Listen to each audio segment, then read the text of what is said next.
ஆனால் அம்பேத்கருக்கு நீங்கள் முதலில் பெருமை செய்யுங்கள், அதன் பிறகு எங்களுக்கு சொல்லலாம் என்றார். தமிழகத்தின் முதலில் ஆனால் அம்பேத்கர் பெயரில் சட்ட பல்கலைக்கழகத்தை உருவாக்கியது கழக அரசு, மணிமண்டபம் கட்டியது கழக அரசு. மற்றொன்று நிதியமைச்சர் ஒரே செய்தி, நிதியமைச்சர் கேட்டதனால மாண்புமிகு நிதியமைச்சர் அவர்கள் ஒரே நிமிஷம், மாண்புமிகு நிதியமைச்சர் அவர்கள் எண்ணிக்கை முக்கியம் அல்ல, தரம் முக்கியம். நானும் ஒரு சொற்றொடை பார்த்து சற்று அலட்சியமாக இருந்து விட்டேனோ என்று கருதினேன். ஆனால் அவர்கள் தந்திருக்க புள்ளி விவரம் ஒன்றிய அரசின் புள்ளி விவரம். இது கோவிசெலியின் புள்ளி விவரம் அல்ல, எங்கள் தளபதி புள்ளி விவரம் அல்ல, எங்கள் எதிர்க்கட்சி தலைவர் புள்ளி விவரம் அல்ல, திராவிட முன்னேற்ற கழகத்தின் புள்ளி விவரம் அல்ல. ஒன்றிய அரசின் தரவரிசை பட்டியலில், இதுவரை வழங்கப்பட்ட பட்டியலில் பல்கலைக்கழகங்கள் 100ல் 20 பல்கலைக்கழகங்கள் தரவரிசை பட்டியலில் தமிழ்நாடு. கலையறிவியல் கல்லூரி 100, அதில் 33 கலையறிவியல் கல்லூரி தமிழ்நாடு. ஆராய்ச்சி மற்றும் கண்டுபிடிப்பு 50ல் 7 தமிழ்நாடு. பொறியியல் கல்லூரியில் 100, 14 தமிழ்நாடு. மருத்துவக் கல்லூரி 50, 8 தமிழ்நாடு. இன்னும் பட்டியல் தொடரும். எனவே எண்ணிக்கையும் அதிகரித்தோம், தரத்தையும் உயர்த்தினோம். அதுதான் திராவிட மாடல் அரசு என்பதை மீண்டும் பதிவு செய்கிறேன். நன்றி. உயர்கல்வித்துறை அமைச்சர்கள் அடுத்தது வரேன் உங்ககிட்ட. உயர்கல்வித்துறை அமைச்சர் வரேன். மாண்புமிகு பேரவைத் தலைவர் அவர்களே, மாண்புமிகு உறுப்பினர் ராஜா, உங்க இருக்கையில் போய் முதல்ல உட்காருங்க. உயர்கல்வித்துறை அமைச்சர் அவர்கள். மாண்புமிகு சட்டமன்ற உறுப்பினர் அவர்கள் பேசுகிற பொழுது சொன்னார்கள், அவர்கள் சார்ந்திருக்கிற அரசியல் இயக்கம்தான் தாழ்த்தப்பட்ட சமூகத்தை சார்ந்தவர்களுக்கு அமைச்சர் பதவி, அதிகாரம் இவைகளெல்லாம் கொடுத்ததாக சட்டமன்றத்திலே பதிவு செய்தார்கள். நானும் ஒரு கருத்தை சொல்ல விரும்புகிறேன். இது சமீப காலம், ஏறத்தாழ 10 ஆண்டுகளுக்கு முன்னால், ஏறத்தாழ 20 ஆண்டுகளுக்கு முன்னால் நடந்த நிகழ்வுகளைத்தான் முன்வரிசையிலே இருக்கிற எதிர்க்கட்சி சட்டமன்ற உறுப்பினர் சொன்னார். ஆனால் மாண்புமிகு பேரவைத் தலைவர் அவர்களே, நான் உங்களுக்கு நினைவுக்கு கொண்டு வருகிறேன், 1952 காலங்களிலே, 1957 காலங்களிலே ஒரு பூசாரி வேலை செய்த ஒரு சாதாரணமான குடிமகன், வெட்டியான் என்று சொல்வார்கள். வெட்டியான் என்றால் என்ன தெரியுமா? தண்ணீரை மடை மாற்றம் செய்கிறவன் தான் வெட்டியான். அந்த காலத்திலே வெட்டியான் என்கிற வார்த்தை தவறாக பயன்படுத்தவில்லை. ஒரு பூசாரியினுடைய மகனாக பிறந்த ஒரு வெட்டியானாக இருந்த தியாகச்சீலர் கக்கனவர்களை உள்துறை அமைச்சர் ஆக்கியது காங்கிரஸ் பேரியக்கம். ஆலயத்துக்குள் தாழ்த்தப்பட்டவன் நுழையக்கூடாது என்கிற மிகப்பெரிய வியாக்கியானங்கள் இருந்த காலகட்டத்தில் ஒரு சில பேர் கோயில் வாசலுக்கு முன்னால் தாழ்த்தப்பட்டவன் மீனாட்சி அம்மன் கோயிலுக்குள் போக வேண்டுமென்றால் மலச்சட்டியை கொண்டு அவன் தலையிலே அடிக்க வேண்டும் என்று மிகப்பெரிய வியாக்கியானங்கள் இருந்த காலகட்டத்தில் பரமேஸ்வரன், கக்கன் போன்ற தலைவர்களை காங்கிரஸ் பேரியக்கம் உருவாக்கி அதிகாரத்தை தந்தது காங்கிரஸ் இயக்கம். பேரவைத் தலைவராகவே பெரியவர் சிவசண்முகம் பிள்ளை அவர் நியமித்தது. அதையும் சொல்லுங்க, முடிச்சிருங்க. முதல் ஸ்பீக்கர் அவர் தான். நீங்க இது குறித்து அதிகமாக சொல்ல. மற்றொரு விஷயம், 2 அமைச்சர்கள் பக்கத்திலே உட்கார்ந்திருக்கிறோம். 2 பேரும் பட்டியலினத்தை சார்ந்தவர்கள். அதிசயம் என்ன தெரியுமா? தளபதி விஜய் சார் அவர்களினுடைய ஆட்சியிலே உயர்கல்வித்துறையை சார்ந்தவரும் பட்டியலினத்தை சார்ந்தவர், பள்ளிக்கல்வியினை சார்ந்தவரும் பட்டியலினத்தை சார்ந்தவர். மிகப்பெரிய கௌரவம் அந்த இடத்தில் இருக்கிறது. மாண்புமிகு பேரவைத் தலைவர்களே, எதிர்க்கட்சி உறுப்பினர் அவர்கள் பேசும்போது சொன்னார், எல்லாவற்றையும் பட்டியலிட்டு வரிசையாக சொன்னார். நான் சொல்லுகிறேன், சென்னை பல்கலைக்கழகம் துணைவேந்தர் இல்லாமல் காலியாக இருக்கிறது. மதுரை காமராஜர் பல்கலைக்கழகம் துணைவேந்தர் இல்லாமல் காலியாக இருக்கிறது. தொன்றுதொட்டு தொடர்ச்சியாக அண்ணா யூனிவர்சிட்டி துணைவேந்தர் இல்லாமல் காலியாக இருக்கிறது. பாரதியார் யூனிவர்சிட்டி துணைவேந்தர் இல்லாமல் காலியாக இருக்கிறது. பாரதிதாசன் யூனிவர்சிட்டி துணைவேந்தர் இல்லாமல் காலியாக இருக்கிறது. இப்படி 13 பல்கலைக்கழகங்களில் 10 பல்கலைக்கழகங்களில் கடந்த 4 ஆண்டுகளாக 5 ஆண்டுகளாக துணைவேந்தரே இல்லை. சமீப காலமாக ஒரு 4 நாட்களுக்கு முன்பு மனோன்மணியம் சுந்தரனார் பல்கலைக்கழகத்தினுடைய துணைவேந்தர் பதவியும் நீக்கப்பட்டு விட்டது, காலாவதியாகிவிட்டது. அழகப்பா பல்கலைக்கழகத்தினுடைய துணைவேந்தர் பதவியும் காலாவதியாகிவிட்டது. இருப்பது அன்னை தெரசா பல்கலைக்கழகத்தின் துணைவேந்தர் மட்டும்தான்.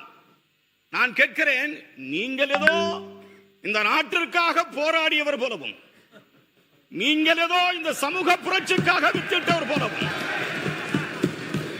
ஐயா மாண்புமிகு பேரவைத் தலைவர் அவர்களே, என்ன கேட்க வரீங்க? நீங்க என்ன சொல்ல வரீங்க? பேரவைத் தலைவர் அவர்களே, நான் கேட்கிறேன். இருங்க மாண்புமிகு பேரவைத் தலைவர் அவர்களே, இத என்ன சொல்ல வரீங்க நீங்க? நான் சொல்றது, நாங்கள் ஒண்ணும் மலையாளிகள் அல்ல, நாங்கள் ஒண்ணும் தெலுங்கர்கள் அல்ல, நாங்கள் ஒன்றும் கன்னடர்கள் அல்ல, நாங்கள் பச்சை தமிழர்கள்.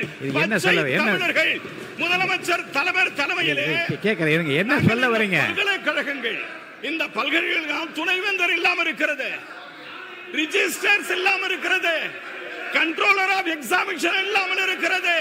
இவைகளுக்கெல்லாம் தீர்வு காண்பதற்குத்தான் நாங்கள் துணைவேந்தர் நியமனம் என்பது அவசியம் என்பதை கருத்தில் கொண்டுதான் இந்த அவையில் எங்கள் கருத்துக்களை வைக்கிறோம். மாண்புமிகு கோவை செழியன் அவர் தானே பேசியிருக்கார். விடுங்க. மாண்புமிகு கோவை செழியன், கோவை செழியன். மாண்புமிகு பேரவைத் தலைவர் அவர்களே, மாண்புமிகு பேரவைத் தலைவர் அவர்களே, மாண்புமிகு அமைச்சர் பல்வேறு புள்ளி விவரங்களை தந்தார். எனக்கும் அது ஒரு வகையில் ஐயப்பாடோடு இருந்த என்னை தெளிவுபடுத்தும் என தான் எண்ணி இருந்தேன். ஆனால் அவர் பேசும் பொழுது நீங்கள் ஒன்று செய்யவில்லை என்று சொன்ன அண்ணனை பார்த்து இருக்கிறேன். மேலூர் என்ற பொது தொகுதியில் உங்களை நிற்க வைத்து திராவிட முன்னேற்ற கழகத்துடன் வெற்றி பெற்று இன்றைக்கு மாண்புமிகு அமைச்சர் ஒன்று அடுத்து பேரவை அனுமதி அலுவல் நேரம் நீட்டிக்கப்படுகிறது. அண்ணல் அம்பேத்கருக்கு நன்றி. அண்ணல் அம்பேத்கர் இடஒதுக்கீடு, எங்கள் தளபதியின் பிரச்சாரம், எங்கள் எதிர்க்கட்சி தலைவர் பிரச்சாரம், கருப்பு சிவப்பு வேட்டி கட்டிய உண்மையான கட்சிக்காரன் போட்ட ஓட்டு எங்கள் அமைச்சர். விட்டுடு, அடுத்ததுக்கு வர பேரவைத் தலைவர் அவர்களே, மாண்புமிகு பொதுப்பணித்துறை அமைச்சர் அவர்கள், பேரவைத் தலைவர் அடுத்து வர. சரி, அவர் முடிக்கிறார். கடைசி விளக்கம் சுருக்கமா. இதே தமிழகத்தில், மன்னிக்கணும், இதே தமிழகத்தில் நாம் சார்ந்து இருக்கிற சமூகம், அது எந்த சமூகமாக இருந்தாலும், தனது பெயருக்கு பின்னால் அந்த ஜாதியின் பெயர் தான் தொன்று தொட்டு இருந்திருக்கிறது. அது யார் என்று சொல்ல விரும்பவில்லை. ஆனால் தன் பெயருக்கு பின்னால் ஜாதி என்று போட்ட அந்த ஜாதியின் பெயரை ஒட்ட வெட்டி தூக்கி எறிந்துவிட்டு இன்றைக்கு BA, BSc, MA, MSc, MCom, BE என்று போட்டுக் கொள்ளுகிற காலத்தை உருவாக்கியது திராவிட இயக்கம், பெரியார், அண்ணா, கலைஞர், திமுக என்பதால் தமிழகத்தின் அடித்தட்டு என்பதை நான் பதிவு செய்ய விரும்புகிறேன். மாண்புமிகு பொதுப்பணித்துறை அமைச்சர் காங்கிரஸ் சார்பா நான் கொஞ்சம் பேசிடுறேன். பேசுங்க. மாண்பு பேரவைத் தலைவர்களே, மேடம் நான் உங்க சார்பா பேசிடுறேன். மேடம் பேரவைத் தலைவர் அவர்களே, உங்களுடைய மூத்த உறுப்பினர் சொன்னாரு, நீங்க மேலூர்ல நின்னீங்க, நாங்க தான் காரணம் அப்படின்னு. நிறைய இடத்துல இந்த திமுக அடிக்கடி சொல்லிக்கிட்டே இருக்கிறாங்க, காங்கிரஸ் ஜெயிச்சதுக்கு நாங்க தான் காரணம், விசிக ஜெயிச்சதுக்கு நாங்க தான் காரணம், IML ஜெயிச்சதுக்கு நாங்க தான் காரணம்னு. நாங்க பதிவு பண்ணிடுறேன், இல்ல இது ஒரு ஜனநாயக விவாதம், பதிவு பண்ணிடுறேன். கிட்டத்தட்ட 22, 23 கட்சி கூட்டணி திராவிட முன்னேற்ற கழகம் கடந்த 10 வருஷமா 3 முறை மிகப்பெரிய வெற்றி, ஒத்துக்கிறோம். நீங்க தான் ஆளுங்கட்சி, ஒத்துக்கிறோம். ஆனால் 2026ல தமிழக வெற்றி கழகம் தனி பெரும் கட்சியாக நில்லுங்க, தனி பெரும் கட்சியாக நின்று 108 தொகுதி வாங்கியிருக்கோம். தனி பெரும் கட்சி, வெறும் இளைஞர்கள் மட்டும். 23 கட்சி கூட்டணி இல்லன்னு நினைச்சுக்கோங்க. திமுக 10 தொகுதி ஜெயிச்சிருக்க மாட்டாங்க. காங்கிரஸ் இல்லன்னா, விசிகே இல்லன்னா, கம்யூனிஸ்ட் இல்லன்னா, IML இல்லன்னா, சென்னையிலே சொல்றேன், சென்னையிலே இஸ்லாமியர்கள் ஏன் ஓட்டு போட்டாங்க தெரியுமா? விசிகேவும் காங்கிரஸும் IML இதனால இஸ்லாமியர்கள் ஓட்டு போட்டாங்க சென்னையில. இது வரைக்கும் திமுக 62ல இருந்து நானும் பார்த்துட்டு இருக்கேன், பெரிய தோல்விகள் சென்னையில இருந்ததே கிடையாது. ஆனால் தமிழக வெற்றி கழகத்திட்ட 14ல 14 தொகுதி தோத்துருக்காங்க. 14 தொகுதி. அப்ப திமுகக்கு இந்த கூட்டணி கட்சி இல்லன்னு நினைச்சுக்கோங்க.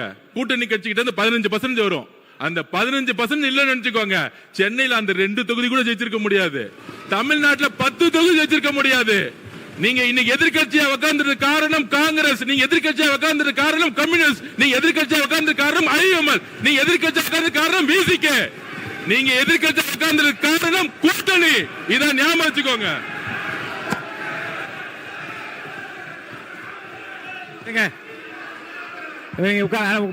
உட்காருங்க போதும். ஒரே ஒரு நிமிஷம். எங்களை மாதிரி திமுக தனியா நின்று ஒரு தேர்தல் 50 தொற்று சொல்லுங்க பாப்போம். 50 தொற்று சொல்லுங்க பாப்போம். ஒரே ஒரு தேர்தல் திமுக தனியா நின்று 50 தொற்று சொல்லுங்க. அப்பதான் இந்த கூட்டணி கட்சியோடைய அருமை திமுகவுக்கு தெரியும். உட்காருங்க. மாண்பு உறுப்பினர் பாருங்க பாருங்க, விவாதம் வந்து திசை திருப்பி கொண்டிருக்கிறது. இருங்க, உறுப்பினர் கோவை செடியன் மட்டும் பதில் சொல்லலாம்.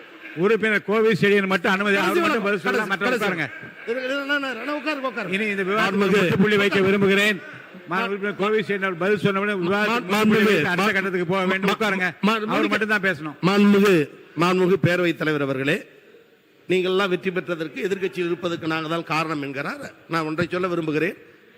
ராஜீவ்காந்தி படுகொலை பாரத பிரதமராக இருந்தவர் ஆனதற்கு பிறகு ஒற்றை இடத்தில் தான் துறைமுகத்தில் வெற்றி பெற்றார்.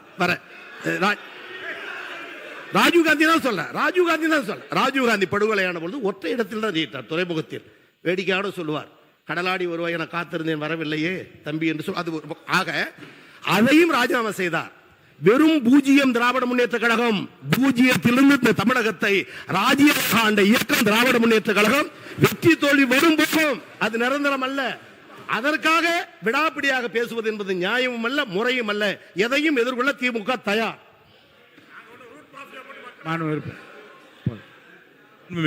ஒரே ஒரு நிமிஷம், இவரும் கேட்டு அப்புறம் நீங்க சொல்லலாம். நீங்க சொல்லுங்க. மாண்பு உறுப்பினர் நேரு அவர்கள், அவர் கேட்டவர் சேர்த்தே சொல்லிடுங்க பதில். மாண்புமிகு பேரவைத் தலைவர் அவர்களே, கூட்டணியில் இருந்து வெற்றி பெற்றோம் என்று அது நாங்கள் ஒத்துக்கொள்கிறோம், அதெல்லாம் ஒன்றுமில்லை. எங்களுடைய கூட்டணியில் இருந்து வெற்றி பெற்றவருடைய ஆதரவோடு தான் நீங்கள் இன்றைக்கு ஆட்சி அமைத்திருக்கிறீர்கள். அதை செஞ்சீங்க. உங்களுக்கு அவ்வளவு ரோசமா தனியா நின்னா அவரை வெளியே அனுப்பிச்சுட்டு ஆட்சி வந்தீங்க. ஏன் வெளியே, ஏன் அவர் வந்து 80 தோத்து போய் நின்ன போது காங்கிரஸை கை கொடுத்தது திமுக, இல்லைன்னா காங்கிரஸே வந்திருக்காது. எப்படி அப்படி சொல்றது? சவால்கள், எதிர் சவால்களுக்கு ஒரு முற்றுப்புள்ளி வைக்கிறேன். மாண்பு பொதுப்பணித்துறை அமைச்சர், இதோடு இந்த விவாதத்துக்கு முற்றுப்புள்ளி வைத்துவிட்டு மானிய கோரிக்கைக்குள் நான் போக வேண்டும். மாண்புமிகு பேரவைத் தலைவர்களே, இங்கு ஒவ்வொரு கட்சிக்கும் தனித்த அடையாளம் இருக்கிறது. ஒரு தேர்தல் முடிஞ்ச பிறகு யாருக்கு யாருடன் சேர வேண்டும், யாருடன் ஆட்சி அமைக்க வேண்டும், அந்தந்த கட்சியோட நிலைப்பாடு. இது யாருக்கும் அடிமை கிடையாது. ஒரு தேர்தல் முடிஞ்சவன கூட்டணி முடிஞ்சிடும். நம்பர் 1. நம்பர் 2 சொல்றது, அண்ணன் மூத்த உறுப்பினர் சொன்னாரு, நாங்கள் யாருடைய தோல்விகளையும் நாங்க எதையுமே தவறா பேசல. நாங்க சொல்ல வருதுன்னா, திமுக இவர்களால தான் கூட்டணி கட்சி வெற்றி பெறுதுன்னு ஒரு ஆதிக்க மனப்பான்மை இருக்கு பாத்தீங்க. அந்த ஆதிக்க மனப்பான்மை தான் நாங்க கொஸ்டின் கேட்கிறோம். அந்த ஆதிக்க மனப்பான்மை தவிர எல்லாரும் சேர்ந்துதான் ஒரு வெற்றியை உருவாக்கி இருக்காங்க. அதை பதிவு பண்றோம். எல்லா கட்சிகளும் சேர்ந்து ஒரு கூட்டணி உருவாக்கிய பொழுது அந்த வெற்றிக்கான காரணம் எல்லா கட்சிகளும் சமமா சொல்லணும். நாங்க என்னாலதான் நீங்க வெற்றி பெற்றீங்க, என்னாலதான் விசிகே வெற்றி பெற்றது, என்னாலதான் நீங்க இந்த இடத்துல, அந்த ஆதிக்கம் தவறுங்கிறத நாங்க பதிவு பண்றோம். உறுப்பினருக்கு முற்றுப்புள்ளி வைக்கிறேன். வெற்றியும் தோல்வி மக்களாலே வந்தது, ஏற்றுக்கொள்வோம். மாண்புமிகு உறுப்பினர் தலவாய் சுந்தரம் ஒரு கேள்வி கேட்கிறேன், கிளாரிபிகேஷன். உறுப்பினர் தலவாய் சுந்தரம் வாங்க. என்ன இப்ப என்ன பேச விரும்புறீங்களா? பாருங்க. உறுப்பினர் கே என் நேரு அவர்கள். மாண்புமிகு பேரவைத் தலைவர் அவர்களே, எங்களால தான் அவங்க வெற்றி பெற்றாங்கன்னு நாங்கள் சொல்றோம். இல்லை, அவங்களும் சேர்த்து தான் நீங்கள் வெற்றி பெற்றாங்க. நாங்கள் தனியாக நின்னாங்க, அவங்க எங்களை விட்டுட்டு. எங்கேயாவது தமிழ்நாட்டில் இடத்த வெற்றி பெற்றிருக்காங்களா கேளு. வெற்றி பெற்றிருக்காங்க கேளு. திமுக இல்லைன்னா அவங்க வெற்றி பெற முடியாது. போதும், இந்த கேள்வி போதும். அவை முன்னவர் போதும்.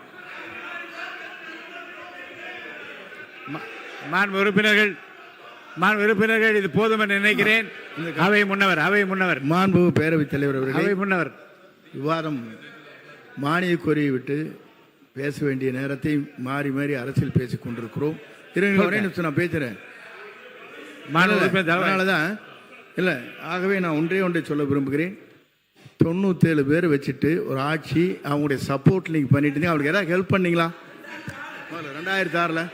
அந்த கட்சி உங்களோடு இருந்தே இணைந்து அவர் சப்போர்ட் செய்தார்களே, அவர்களுக்காக அமைச்சரவை இடம் பெற்றிருக்கிறது இன்றைக்கு கொடுக்கப்பட்டிருக்கிறது. அதை நீங்க கொடுத்தீங்களா? முதல்ல திமுக தனியா நின்று ஜெயிச்சிருக்கா?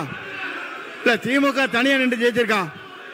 ஒரு தேர்தலையாவது திமுக தனித்து நின்று சற்று வெற்றி பெற்றிருக்கிறதா சொல்லுங்க. அப்புறம் வேணா நாங்க மாண்பு உறுப்பினர் கே நேரு அவர்கள் இந்த பதில் மாண்பு பேரவைத் தலைவர் அவர்களே, என்ன சப்போர்ட் பண்ணலான்னு, என்ன ஹெல்ப் பண்ணலான்னு மத்தியில் முதல் பிரதமர்னு சொன்னது திமுக சொன்னார். மத்திய அரசு அமைப்பதற்கு ஆதரவாக இருந்தது திமுக. 2 முறை ஆதரவாக இருந்தது திமுக. என்ன சப்போர்ட் பண்ண? நாங்க சப்போர்ட் பண்ண. இவங்க மட்டும் 26 பேர் சார் சொல்றேன், நான் சொல்லிடுறேன். 26 பேர் இல்ல, பாமகவை சேர்ந்த 21 பேர் 22 பேர் அன்னைக்கு இருந்தாங்க. பாமகவை சேர்ந்த 22 பேர் இருந்தாங்க. எனவே இவங்க ஆதரவு மட்டுமல்ல, பாமக ஆதரவு எங்களுக்கு இருந்தது. இவங்க எங்களுடைய ஆதரவில் மத்திய அரசு அமைச்சிட்டு இவங்க எங்களுக்கு ஹெல்ப் பண்ணாங்களான்னு கேட்கிறார். ரொம்ப நீங்க மாண்பு உறுப்பினர் கேபி அன்பழகன் விவாதத்தை தொடங்கலாம். மாண்பு உறுப்பினர் கேபி அன்பழகன் விவாதத்தை தொடங்கலாம். இல்ல இல்ல இல்ல, I mean, I don't allow anyone to speak now. Only K P Anbazhagan. மாண்புமிகு பேரவைத் தலைவர் அவர்களே, மாண்பு அவை முன்னவர் பேசிடுங்க. போதும் இதோட கடைசியை இறுதியாக முடிச்சுக்கலாம். பேசுங்க. மாண்பு பேரவைத் தலைவர் அவர்களே, மாண்பு முன்னாள் அமைச்சர் அவர்கள் பேசுகிற போது 11 அமைச்சர் வாங்கிட்டு தான் நீங்கள் இதை பண்ணீங்க. நல்லா தெரியும். நாடே 11 அமைச்சர் அங்கே இடம்பெற்றீர்கள், அது மறந்து விடக்கூடாது. இந்த டாபிக் இதோட மாண்பு உறுப்பினர் தாரகை பட் நீங்கள் ஒரு நிமிஷம் மட்டும் சொல்லி முடிங்க. வாங்க பேசுங்க. என்ன சொல்ல வரீங்க சொல்லுங்க. மாண்புமிகு பேரவைத் தலைவர் அவர்களே, அவங்க இன்னைக்கு ஆட்சியை பற்றி எல்லாம் பேசிட்டு இருக்கிறாங்க. இன்னைக்கு அவங்க சொல்லாங்க தனியா நிக்க முடியுமான்னு. எங்களுடைய பாரத் ஜோடா யாத்திரை நடந்தனால தான் உங்களுக்கு இவ்வளவு எம்பிஸ் மேல கிடைச்சதுங்கிறத மறந்து விடக் கூடாது. உண்மைதான். இன்னைக்கு அன்னைக்கு எங்களுடைய கூட்டணியால தான் உங்களுக்கு எம்பிஸும் கிடைச்சு இவ்வளவு எம்எல்ஏஸும் கிடைச்சு என்பதை மறுப்பதற்கு இல்லை. அதே போல நாங்கள் உங்களுக்கு மத்தியில் ஆளுகின்ற பொழுது எங்களுடைய ஆட்சி காங்கிரஸ் ஆட்சி உங்களுக்கான பிரதித்துவத்தை தந்து உங்களுக்கான அமைச்சர்களை தந்தது எங்களுடைய ஆட்சி. 22 வருடங்கள் நாங்கள் கூட பயணித்தோம். இல்லை என்று சொல்லவில்லை. 22 வருடங்கள் உங்களுக்காக நாங்கள் பயணித்தோம். இன்றைக்கு எங்களுக்கான ஒரு